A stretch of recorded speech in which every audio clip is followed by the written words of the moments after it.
Is Hendon Hooker going to be a first rounder? I think I'm to the point now to where I've talked myself into it. Hendon Hooker is going to be a first round draft pick here later this month. Are you there yet? Todd McShay thinks he is. That and a whole lot more here on your Wednesday Locked On Vols. You are Locked On Vols, your daily podcast on the Tennessee Volunteers. Part of the Locked On Podcast Network, your team every day.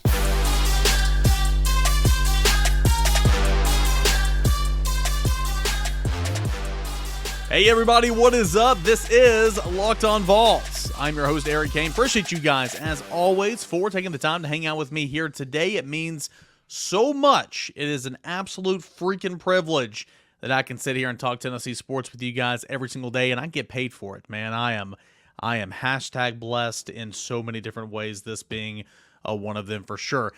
Please subscribe. I get to do this because you guys subscribe to the YouTube channel, Locked On Vols, continuing to make that climb to 7,000. This thing's going to take off in football season for sure, but we need to continue growing this in the offseason. I appreciate you guys for doing that, making me your first listen wherever you find your podcast. Rate me 5 stars, leaving me a positive review, all that on Apple Podcasts. Fun show coming up today. Really, we got a fun show coming up today. In segment 1, we're going to recap yet another 2-round NFL mock draft. This is from Todd McShay, and not only is Darnell Wright getting some love in this, but Hendon Hooker is getting some serious love in this one. What other Tennessee Volunteers are projected to go in the top 2 rounds according to Todd McShay's latest NFL mock draft? We'll discuss that today. According to Dellinger of Sports Illustrated, the hearing for Tennessee, Jeremy Pruitt, and Derrick Ansley has been set for later this month. What does that mean? What's going to be discussed there? Where are we in this whole investigation front? And what are my thoughts on the whole damn thing? That is segment 2. It's going to be a fun segment because I have some thoughts on that for sure. And then finally, we'll get into Josh Ward in segment number 3. Okay, guys, let's go ahead and get started. You have got a 2-round mock draft from ESPN's Todd McShay coming out, and there are 2 Vols going in the first round. Darnell Wright is going to go. He's projected going to number 19 overall with the with the New England Patriots. It's a mock trade with Tampa Bay, and it's got the New England Patriots selecting Darnell Wright. I think Darnell Wright's going to be a top 20 pick. Seen him go anywhere from the Steelers to the Patriots to Jaguars at 23. But it seems like he's trending more to the top 20 for some of those offensive tackle hungry teams. Again, the Tennessee Titans are also in that mix. Also, if you haven't checked out a mock draft in recent weeks, there's some changes here for sure. Quickly, I'll get back to the Tennessee ones, but you got 2 quarterbacks going to the top with C.J. Stroud and Bryce Young in this exercise. You have the Colts trading up to number 3 to get Anthony Richardson. Ooh! Cardinals taking Will Anderson Jr., Jalin Carter, 5th overall to the Seattle Seahawks. You've got Tyree Wilson going to the Lions at 6. Devin Witherspoon, cornerback, 7 to the Raiders. Christian Gonzalez, cornerback, to the Falcons at 8. The Bears are taking Peter Skroniowski, the offensive tackle and guard for Northwestern, 9th. And then number 10, you got Lucas Van Ness, defensive end from Iowa, going to Philadelphia. The Tennessee Titans are taking the wide receiver from Ohio State, Jackson Smith Nagimba, and that's the 11th pick. Nolan Smith, 12th to the Houston Texans. Paris Johnson Jr., 13th to the Jets. And then you have Tampa Bay trading with New England. So that's kind of where this ties in. You got New England going from 14th back to 19th. The Buccaneers going up to 14 to get its quarterback. And in this exercise, Will Levis is the quarterback. He's seeing his stock dip just a little bit here lately, but still a top 15 pick is pretty good, especially for a guy that sucks like him, in my opinion. Will Levis, 14th overall to the Buccaneers, and then Miles Murphy, 15th to the Packers. You got Joey Porter Jr., 16th to the Commanders. Broderick Jones, offensive tackle with Georgia, 17th to the Steelers. That's a potential landing spot for Darnell Wright. You got Bijan Robinson, running back, to the Lions. And then you have Darnell Wright, offensive tackle, to the Patriots at 19. This is what they say about Darnell Wright and why it makes sense to go to New England. All right, this is Todd McShay's 2-round NFL mock draft, his latest one. Trent Brown turns 30 this offseason. Isaiah Wynn is still unsigned. Riley Reif isn't a long-term fix at right tackle. And when your quarterback turns in a league-low 4.1 QBR when pressured, you think getting him some more protection would be a priority. So landing Wright at number 19 after the trade back works on a lot of levels. Wright allowed just 1 sack last season, thanks in part to his his big balance and 6'5", 330-pound frame. He'd also helped spring running back Stevenson as one of the best run blockers in the class. I consider Boston College receiver Zay Flowers, but while pass catcher is a need, right tackle is a bigger one for New England, so it makes a whole lot of sense.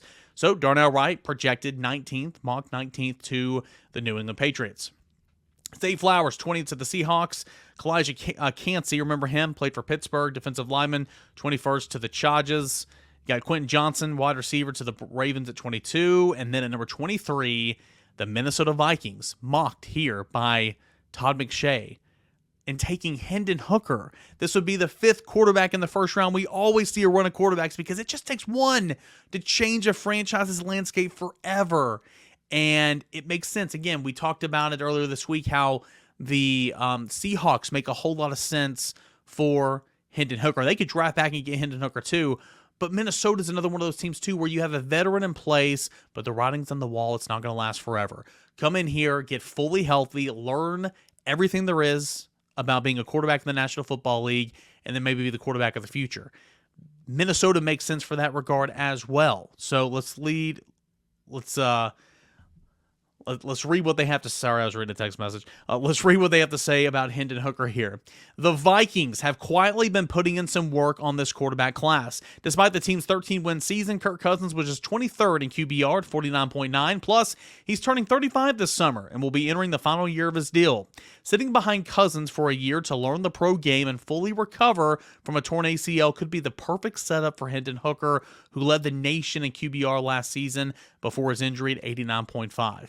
Hooker is accurate to every level of the field, but really thrives throwing deep. Some scouts might be wary of drafting a 25-year-old quarterback, but he has the talent to lead an NFL offense. I've talked to folks, again, this is Todd McShay, I've talked to folks with a few teams that even have Hooker above Levis on their internal boards. He has interviewed well this spring. His tape is phenomenal. Alternatively, Minnesota could try to get a receiver alongside Justin Jefferson to go back to the cornerback well and bring in another big one if they don't go in the direction of Hendon Hooker or quarterback. So that makes a whole lot of sense. It really does. And you saw number 5 overall by Mike Tannenbaum last week here at ESPN. Now you're seeing 23 to the Minnesota Vikings, and again, it makes sense. And I want to remind you guys, this isn't what Todd McShay believes that each team should do. This is what Todd McShay and Mel Kiper Jr. and all these guys that put out mock drafts are hearing and believing is going to happen come the NFL draft. So Hendon Hooker, a first rounder, 23rd overall to the Vikings. Man, that is some good stuff. Let's go down here to the second round, and Todd McShay has the Houston Texans drafting Jalin Hyatt, 33rd overall, number 2 in the second round. And as a Tennessee Titans fan, if that happens, I will cry for Jalin Hyatt. I've had an opportunity to work with Hyatt on a couple of occasions since the season. I like Hyatt a lot. I don't want him to go to Houston. I don't. This is what McShay says. I hinted that Houston needs more pass catchers early, and he gets lucky that it's Speedy Hyatt is on the board at number 33. He tracks the deep ball extremely well. He has the explosion to eat up the cushion and coverage and fly by defenders. Hyatt averaged 18.9 yards per catch last season en route to a 1,267 total receiving yards, which is 5th in the FBS. Jalin Hyatt being mocked second pick of the second round to the Houston Texans by Todd McShay Jr. One other Vol was projected in this 2-round mock draft. And where will we find Cedric Tillman's name? Well, actually, spoilers, we don't. We find Byron Young, 61st overall to the Chicago Bears, in a trade from San Francisco and Carolina, apparently. His mock drafts get funky. But anyway, Todd McShay has Byron Young going 61st overall to the Bears. He says the Bears had just 20 sacks last season, worse in the NFL, and bringing in Young would help them go in the right direction. He had 7 sacks in his final season in Tennessee, and his 36 pressures tied 22nd in the nation. He quickly redirects and has an explosive lower body. He's still raw when it comes to technique, but a guy that they can build with. So how about that? Byron Young. Telling you, depending on where you look, Tennessee has 5 players that are almost routinely been mocked in the top 60. This is 61, and of course, Cedric Tillman kind of fell out of this one. But man, what a good showing for Tennessee, and yet another mock draft. It's fun, man. These are fun to pay attention to when you have some stake in the game, right? If you're a fan of these players who are going to go on, or if you cover this team and they've got 5 players that could be drafted in the first 2 rounds, it's fun to kind of pay attention and to kind of fall in love with mock drafts again. But are we buying into the fact that Hendon Hooker is going to be a first-round pick? I think I'm almost there. I really do. I've seen this so many years, and so if organizations are so desperate to find that guy. I mean, look at some of the quarterbacks that have been taken lately in the first round, right? I mean, just so desperate. And I think a team will take Hendon Hooker in the first round. I do.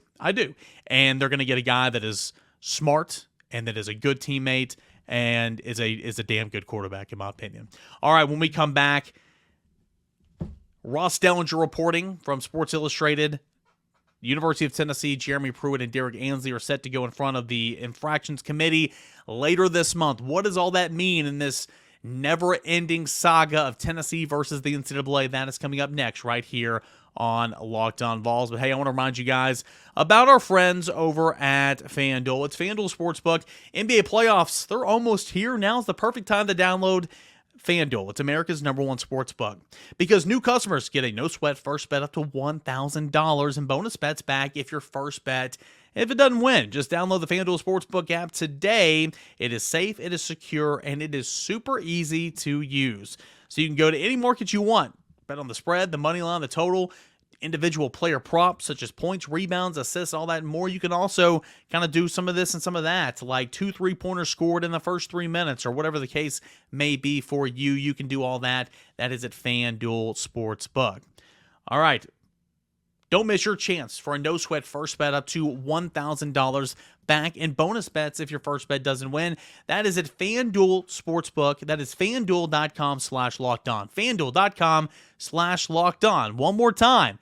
FanDuel.com/lockedon to learn more. Make every moment more with FanDuel. It's an official sports betting partner of the NBA.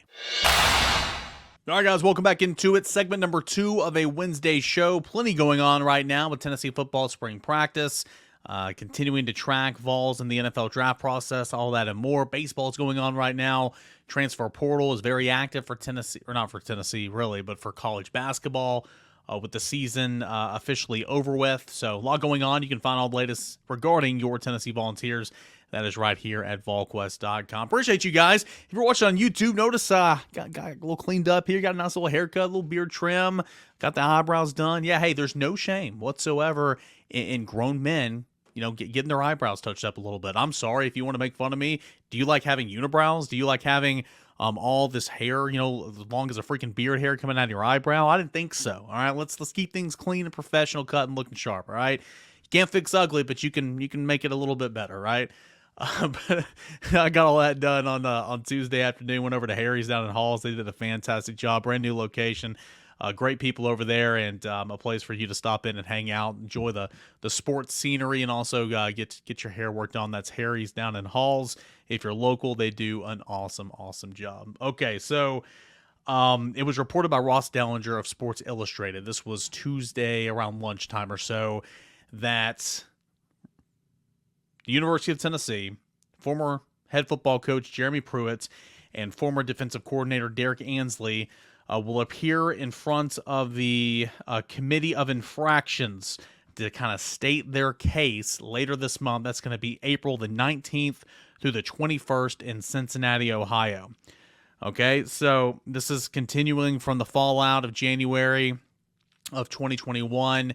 Investigation that started in December of November of 2020, and resulted in the ousting and everybody starting over, bringing in Josh Heupel and starting anew. And turns out it's worked out pretty well for at least for Tennessee for doing the right thing. But here's kind of the issue here. You thought that sooner or later Tennessee and the NCAA would come to a resolution, and you wouldn't have to go in front of the Committee of Infractions. But Tennessee and the NCAA have still not quite ironed out resolution, and it could still happen. They're still meeting, they're still discussing on a weekly basis with hopes of it trying to come to a resolution so you won't have to go to a hearing.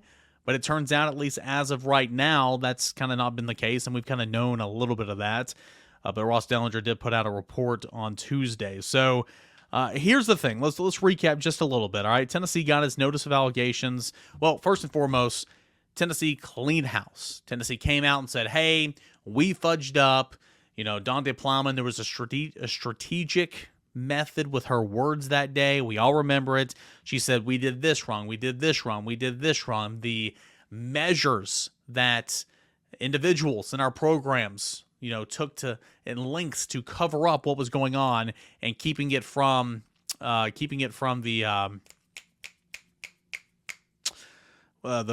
gosh, why do I have so many brain farts? I guess it's getting hit in the head so much, growing up playing football. Keeping it in front or keeping it away from the compliance. There we go, compliance.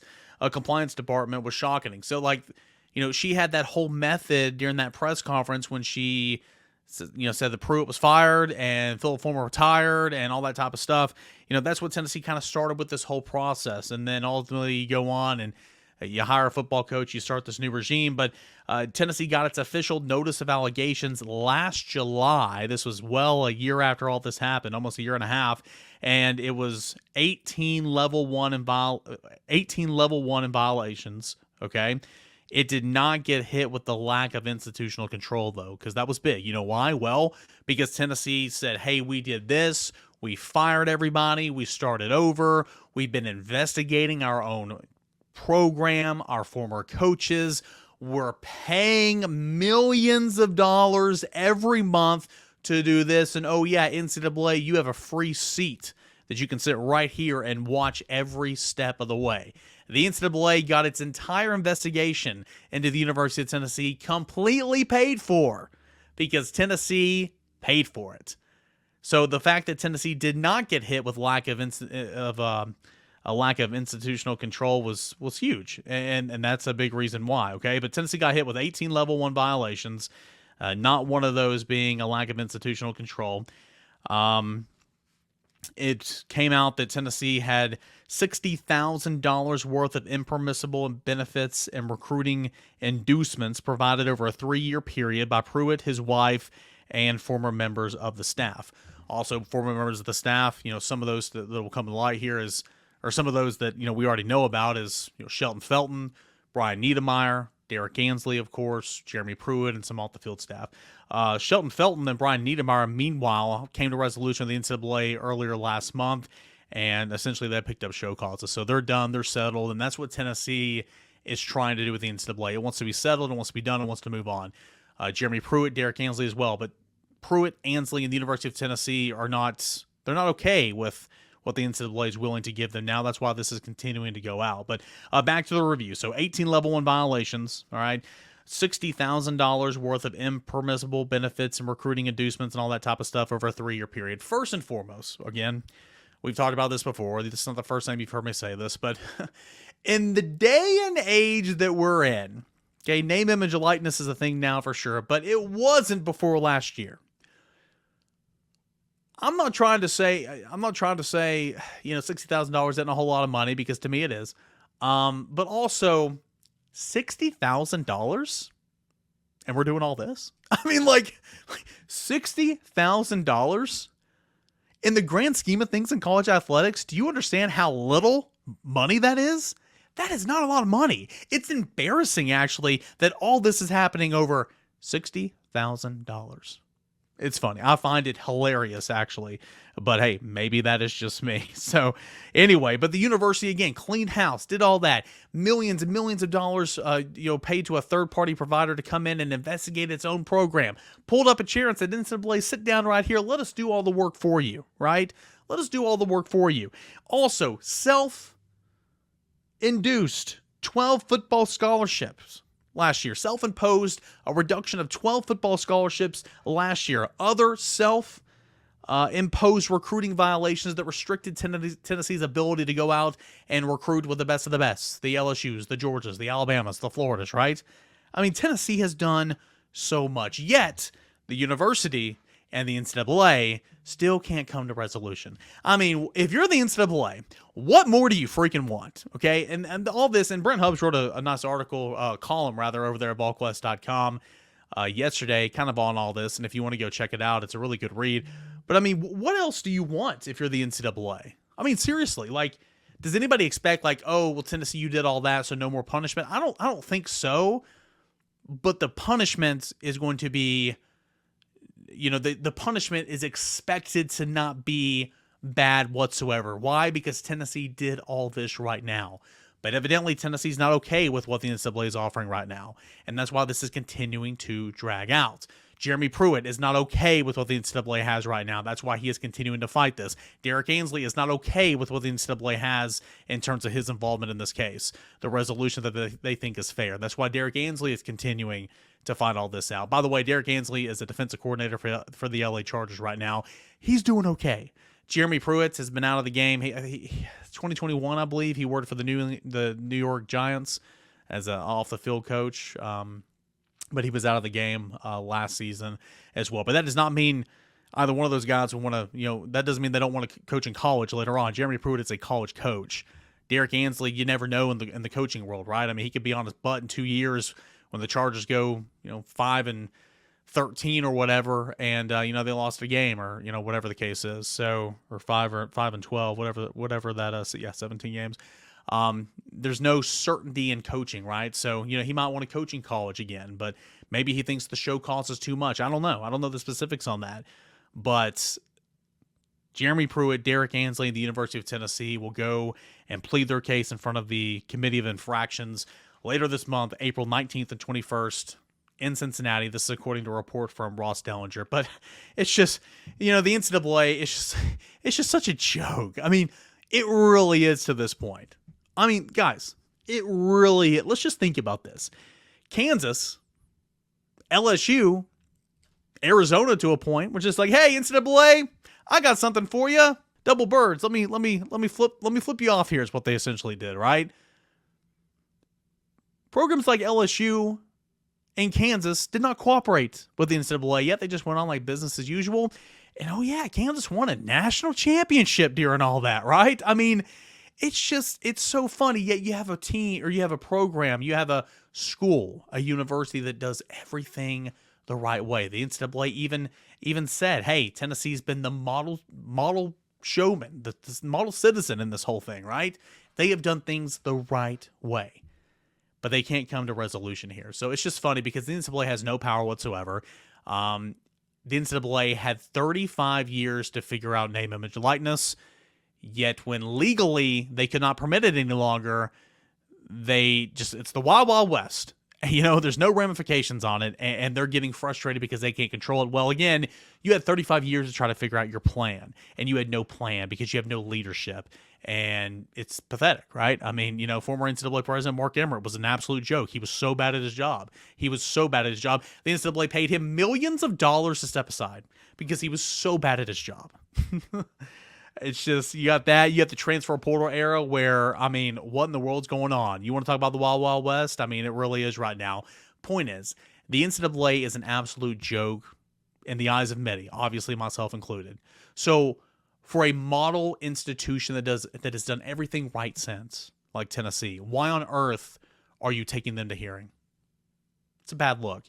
NCAA, you need some good PR right now. You don't need to look like an idiot because you've always looked like an idiot. You need to come to a resolution with the University of Tennessee before that hearing, and that way everybody across the country can say, oh, NCAA, that makes sense. Good job. Way to go, NCAA. But it won't happen because NCAA is full of a bunch of flippin' idiots. So anyway, Ross Dellinger putting it out there that those three parties plus the NCAA will come together later this month.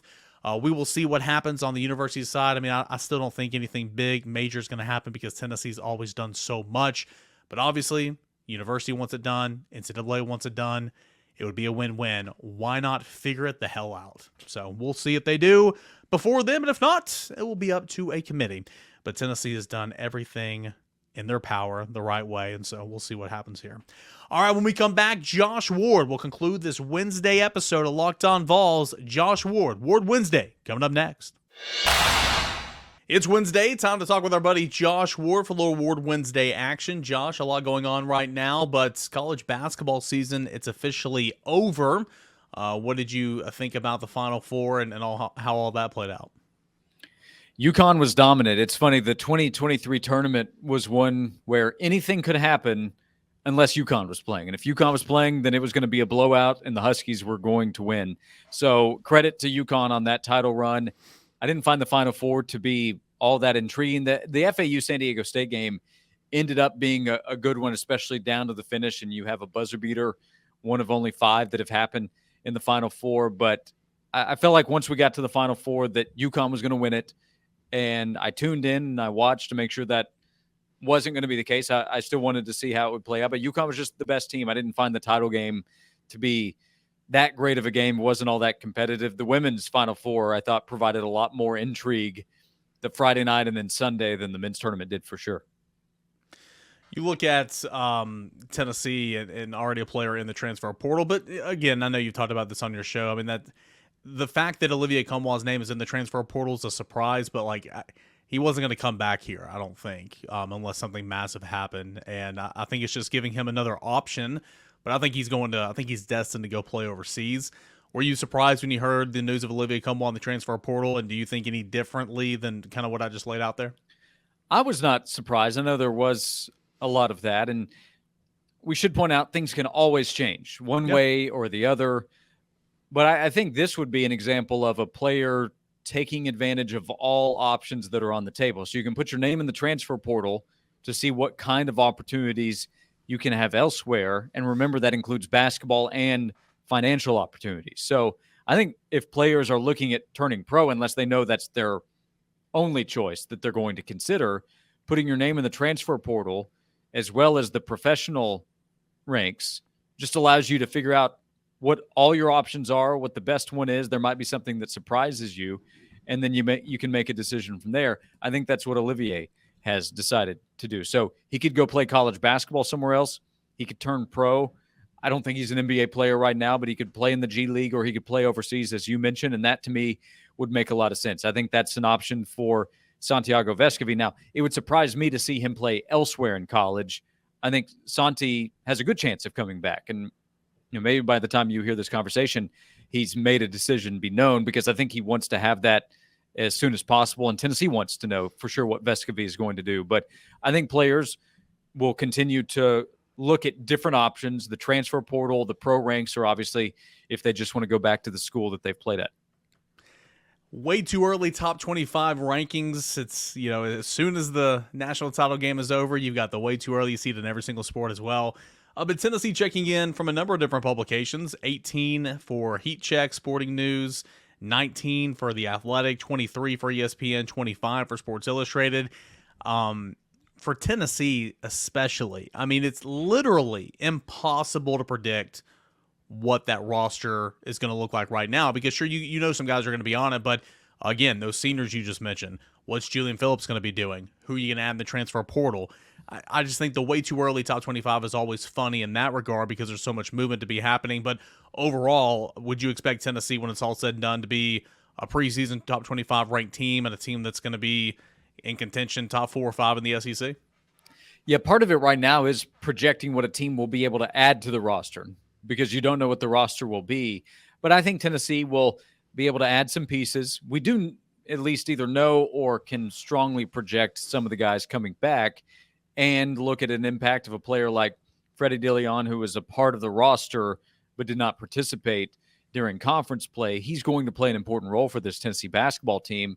And I think Tennessee has several key pieces to build on, assuming they develop, and that's part of this too. So it is a bit silly, but it's also for fun. These are put out because a lot of people look at them. It's like NFL mock drafts the day after the draft takes place for the following year's draft.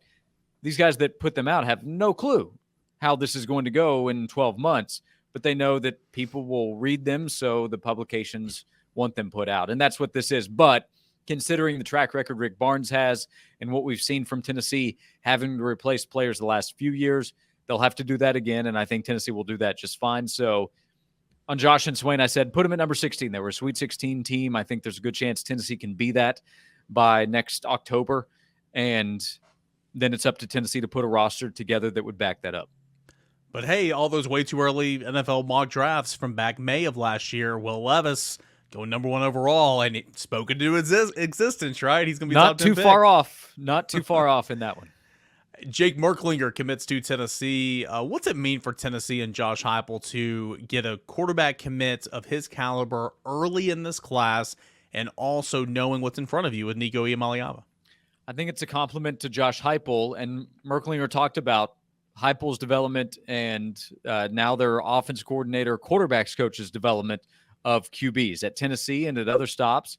And that combination, I think, is going to be attractive to quarterbacks in future years. So this year, next year. Now, every year you're not going to land a 5-star or 4-star quarterback, but I think with what Tennessee is offensively, and if it continues to have success, Tennessee will be an attractive spot to quarterbacks and receivers, and I think running backs and offensive linemen. We'll see.